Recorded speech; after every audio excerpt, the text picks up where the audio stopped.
now tuned into Rubber Pocket Now Have No Bottom, a Tobago Festivals Commission production on the Tobago Festivals Network. T-Cupid takes 5.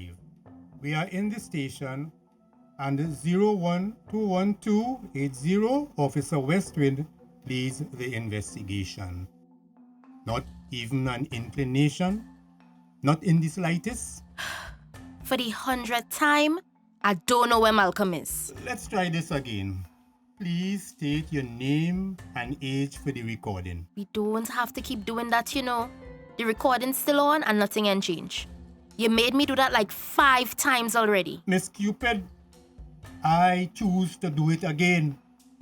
It's the first time I'm using this new smartphone that the office bought, and I want to make sure it's taping.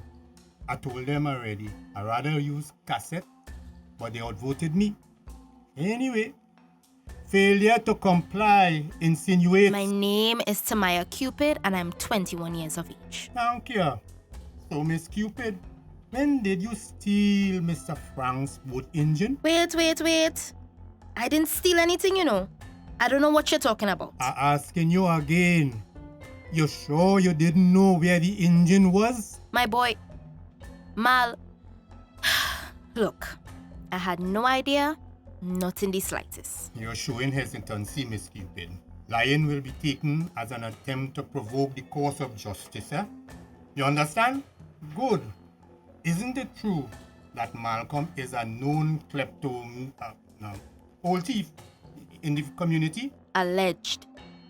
I watch plenty of police shows and you're supposed to use the word alleged, Officer Westwind. Allegedly, yeah?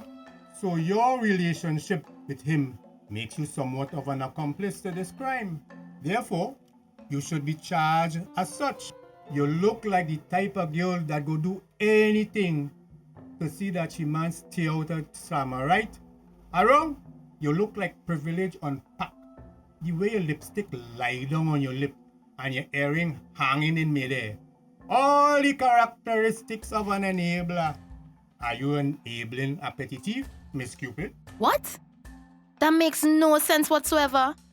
Look, officer, I heard little rumors about him in the past, but he never showed me any of these things while we was together. He was always talking about his big dreams and his beloved Grenada. We spoke about going one day and he said he wanted to put things in place first. He did not steal the engine.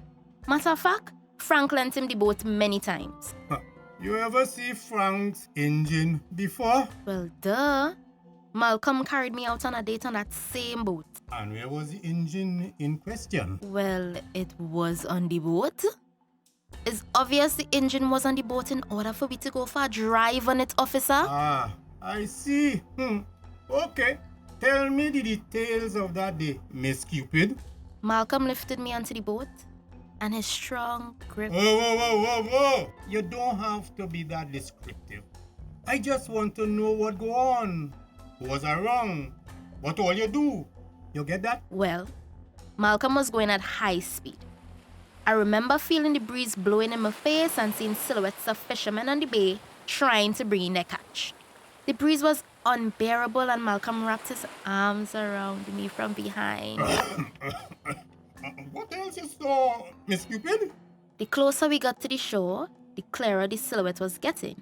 This one lady with a tub on her head particularly stood out.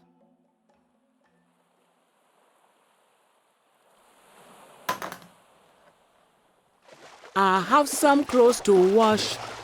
Who gonna wash me clothes? Aye. Who gonna wash me clothes? Good Lord. It's who driving that loud boat early this morning, so the thing sound like he got broke down any minute now. Wait now. Is Ermin one piece of picnic there with Malcolm? Oh, what trouble is this, Lord?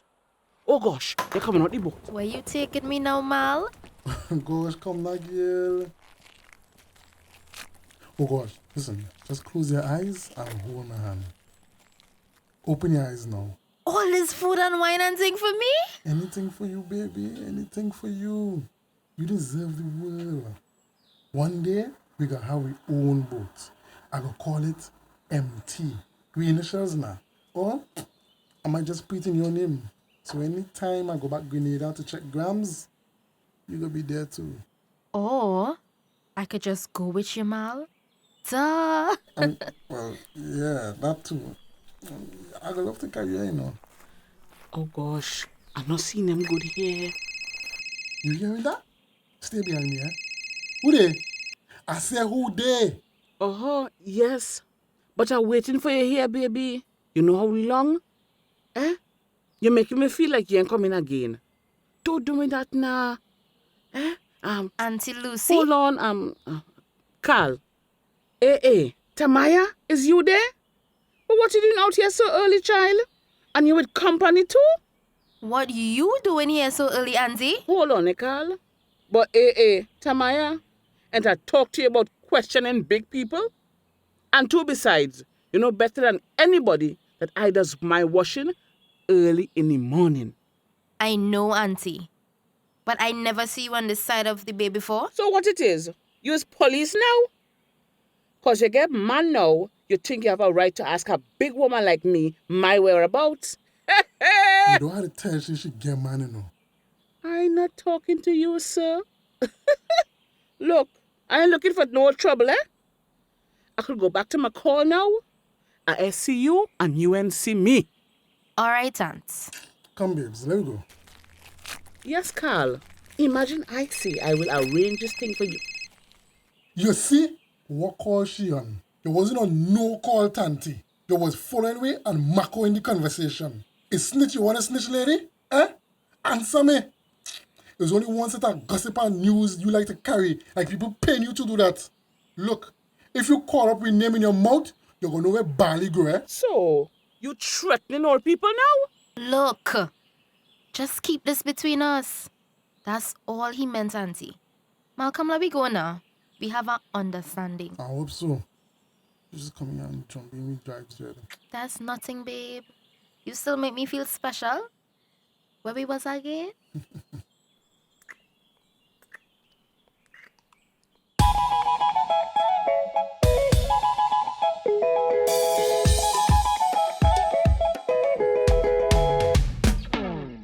This episode was brought to you by the Tobago Festivals Commission Limited and sponsored by the Tobago House of Assembly.